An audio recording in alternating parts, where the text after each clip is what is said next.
You didn't see Islam in Malaysia. Let me tell you about it, Ya Rasulullah. But we never think about, Asian countries like Malaysia. Bro, Malaysia is more Muslim than so many countries I've ever been to. And on top of that, people are so nice. The Malaysian people are changing the way I see Islam. It's not the mosques that show the beauty of Islam. It's the people. Malaysian people are the perfect representation of what Islam is all about. But there is a warmth, a togetherness that they have in Malaysia that I think needs to be adapted into the whole world.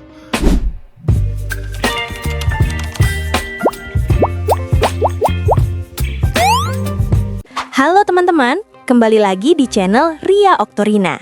Kalau kita bicara soal Islam di dunia, biasanya yang sering dibahas itu negara-negara besar di Timur Tengah. Tapi belakangan ini, justru Malaysia mulai jadi sorotan banyak orang luar negeri. Bukan karena hal yang sensasional, tapi karena sesuatu yang sederhana. Cara Islam dijalankan di kehidupan sehari-hari. Banyak orang luar yang awalnya punya pandangan berbeda tentang Islam, ternyata berubah setelah datang langsung ke Malaysia. Mereka melihat sendiri bagaimana suasana yang tenang, masyarakat yang ramah, dan kehidupan yang terasa lebih hangat. Dan yang menarik, dari sekian banyak negara muslim yang pernah dikunjungi, Malaysia justru dianggap punya rasa yang berbeda. It is our 10th day in Malaysia. And I think we're ready to make hijrah. Whenever we travel places for Ramadan, we think, Muslim countries, we go to the Gulf, Dubai, Saudi Arabia, Mecca. We still want to go Saudi Arabia, Mecca. But we never think about, Asian countries like Malaysia. Bro, Malaysia is more Muslim than so many countries I've ever been to. And on top of that, people are so nice. I don't know. I kind of feel like I want to make a hijrah. I want to come live here. What do you think? I agree. We just gotta learn how to put the sarong on, and then we can officially become Malaysians. We got the sarong. We're gonna put it on. We're gonna put it on today. I don't know how you guys built such a wonderful country with amazing culture and amazing people and delicious food, but keep doing what you're doing. And I hope more people discover Malaysia. I'm dying to come back. The Malaysian people are changing the way I see Islam. I set out to film the most beautiful mosques in Malaysia, but the more I filmed the fascinating architecture, tall domes, minarets, and vibrant colors, the more I realized there's more to mosques than just their beauty. Mosques reflect giving. Back home, I was so focused on work, making videos, that my wife would always remind me, don't forget to do good today. Don't forget to give back. I always loved this about my wife. Then I came to Malaysia, and giving here isn't something people think about. It's just something everybody does. Whether they have a lot or they have barely anything to give, they give anyway. Mosques reflect kindness. So I experienced Raya here for the first time. Home after home, food everywhere. People would sit next to you. They put in the effort to make sure that you have everything you needed. And while they didn't speak my language, a lot of times someone would sit next to me and they would translate whatever is happening without me even asking. The mosques reflect respect. People smile at you here wherever you go. At first I was taken back by it. I was kind of surprised by it. I would ask my wife, do you know these people? And she'd say, no, they're just how people are over here. It's weird that the first thing that comes to mind is, do you know these people? But of course, masjids reflect faith. Prayer here is not just part of the day. It's a way of life. Most people make the effort to go to mosques, be with their community, support each other. Everyone comes together in faith, which is very, very, very special. And the more I went out and I filmed mosques over here, the more I realized it's not the mosques that show the beauty of Islam. It's the people. And Asian people are the perfect representation of what Islam is all about. They are kind, they smile, they give back, they help each other, they spend time with each other, they are faithful. So it showed me the beautiful side of Islam when it's actually lived. Yes, Malaysia is a Muslim country, but it's also a very multicultural country. So you've got a lot of people here from various different cultural backgrounds, such as China and India and Thailand and all over Asia, that have been here for hundreds of years. So when Malaysia was formed as a country, they actually wrote into their constitution the protection of freedom of religion, which means that you can practice any religion here. There are churches here, there are Buddhist temples, Indian temples, as well as obviously a lot of mosques for the main population who are Muslim.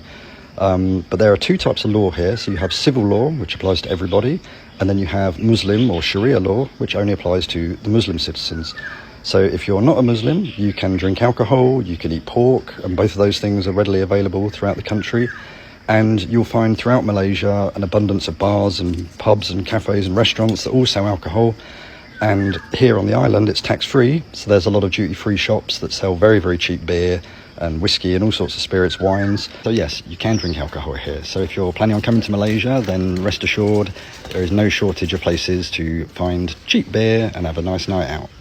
Malaysia is just so diverse. I mean, today is a Sunday and we are a Christian family and we have just been to church. Now, we used to in the UK go to a family session at our local church once a month, and we don't lose that whilst being here in Malaysia. And we've been this morning, but it also does celebrate all of the different religions being here. And travelling with the girls, we have shown them so many different religions, so many different places of worship, and it's absolutely incredible. But it is so nice to be able to show our, educating our religion, Christianity. The girls have been in Sunday school this morning.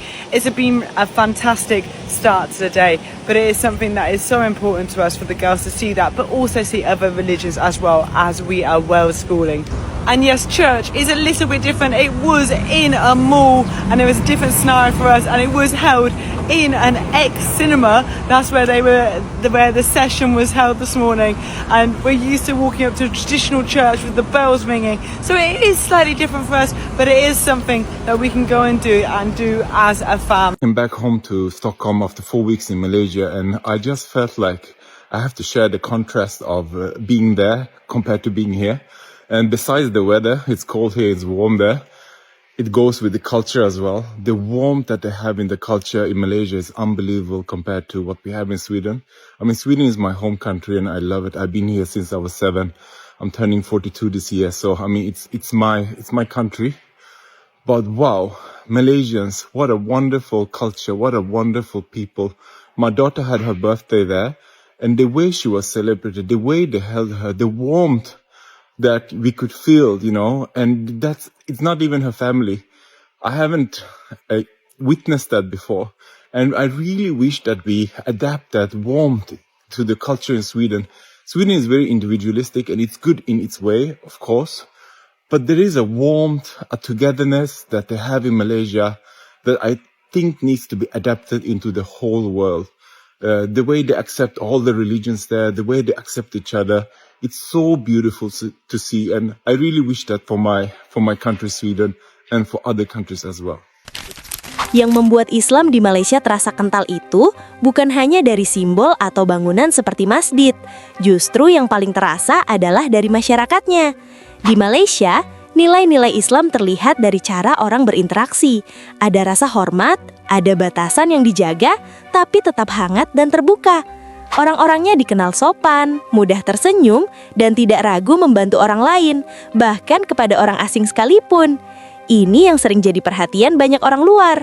Mereka datang dengan ekspektasi tertentu, tapi yang mereka temukan justru berbeda. Bukan suasana yang kaku atau menakutkan, tapi justru penuh kenyamanan. Kalau dibandingkan dengan beberapa negara muslim lain yang lebih maju atau lebih terkenal, Malaysia punya pendekatan yang lebih sederhana, tapi terasa nyata. Islam bukan hanya terlihat di tempat ibadah, tapi hidup di tengah masyarakat. Ada kebersamaan yang kuat, ada rasa saling menjaga, dan ada nilai kemanusiaan yang terasa sangat dekat. What is the one thing that the whole world should know about Malaysia? Malaysia is the place of everything. If you want the downtown city vibes, you can have that. If you want the village vibes, you can have that. The only thing that you won't find here is winter, which is fine by us. So other than We're not complaining, right? you don't have an issue with being Muslim openly and visibly. There is always a place to pray. You could be in an airport, you could be at a doctor's office, anywhere, a mall. Like, I feel like we've brought in a lot of tourists, not gonna lie. There's actually a lot of people that have even moved here because of our story and, talking about being here in Malaysia. And so I'm really excited for this. Like, people are going to fall in love with the country, and it's such a great initiative. A lot of people, they want Islamic travel, they just don't know it. They don't want their children to be around a bunch of intoxicated people or naked people. The initiative here that they're doing makes it available for all people, so it's fantastic. It's pretty in pink. We just made it to country number 4, Malaysia. And we are at the Putra Mosque. Putra...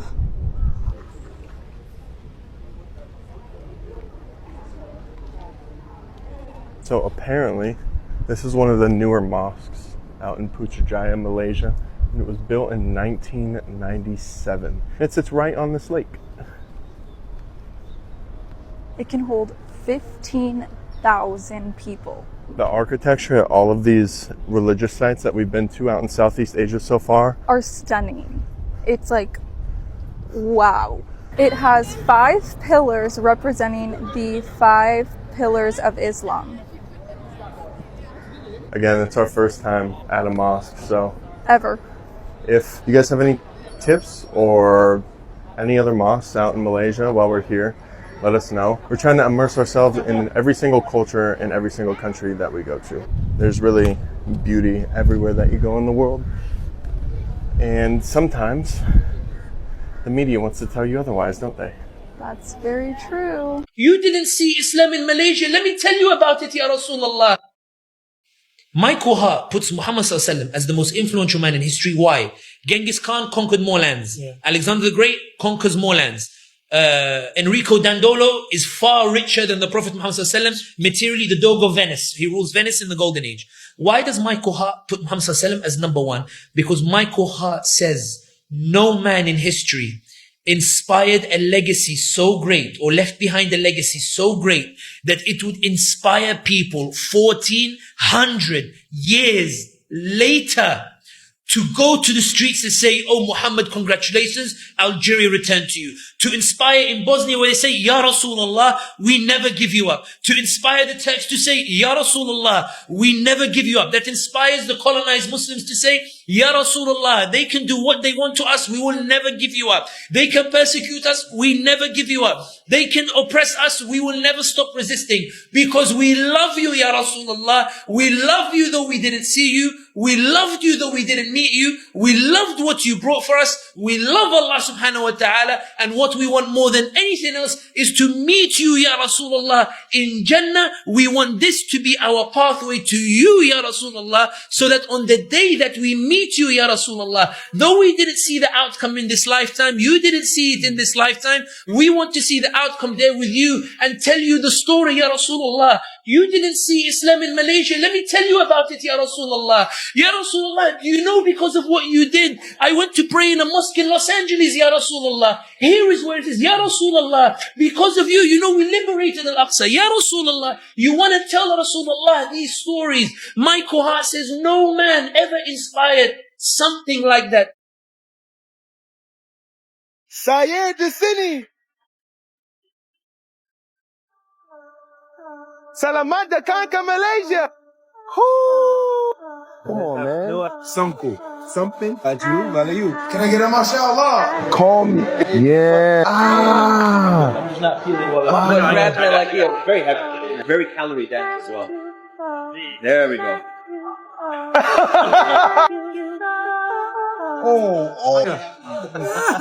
Mashallah.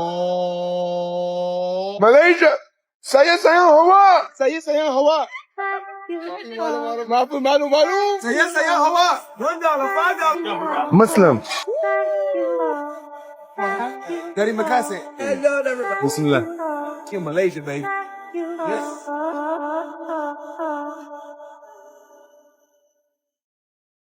Saya sayang Hawa. Well, guys, it's official. We just did the last Jummah prayer in Malaysia during Ramadan, and bittersweet for 2 reasons. First of all, because when we go back to our country in Europe or America, I'm never going to be able to wear the sarong again because it's too cold there, even though it's like the best piece of clothing I have ever seen. And second of all, I don't know if I'm more sad that it's the end of Ramadan or that it's the end of Ramadan in Malaysia and I have to go home. I loved it here so much. I've had so much positivity. Everybody's been commenting beautiful things in my DMs. Just pure love. Ah, man. Just the people are so great here. I don't even know how to express it. Going home, when I see all my friends back home and I tell them to come here, I won't even be able to tell them what my favorite thing was. Was it the people? Was it the food? Was it the culture? Was it the deen? The deen in all the streets? And there's just so much stuff to do. And to be honest, I haven't even done much outside of Kuala Lumpur. You know, with it being the Ramadan and everything, I just wanted to work on my iman, be in a country that allowed me to practice. But I might have to come back outside of Ramadan in order to just experience the rest of it. I'm telling you guys, if I keep coming here, I might end up having to live here. But thank you for everything from the bottom of my heart. Amazing hospitality, amazing people. Hal-hal seperti inilah yang membuat banyak orang mulai melihat Islam dari sudut pandang yang berbeda. Dan yang membuat Islam di Malaysia begitu menonjol bukan karena kemegahan atau popularitasnya, tapi karena bagaimana nilai itu benar-benar dijalankan dalam kehidupan sehari-hari. Malaysia menunjukkan bahwa Islam bisa hadir dengan wajah yang tenang, ramah, dan penuh kehangatan. Bukan hanya terlihat, tapi juga bisa dirasakan oleh siapa saja yang datang. Inilah yang kemudian membuat banyak orang luar mulai mengubah pandangan mereka, karena yang mereka lihat langsung bukan sekedar teori, tapi praktik nyata di tengah masyarakat. Dan mungkin inilah yang membuat Malaysia jadi salah satu contoh bagaimana Islam bisa dipahami dengan cara yang lebih sederhana, tapi justru lebih mengena. Kalau kamu mau, saya bisa lanjut bantu. Baby, you give me ice and fire. You're giving me wind and rain. You're some kind of butterfly. Baby, you give me midnight. You whip up my appetite. Don't leave me here.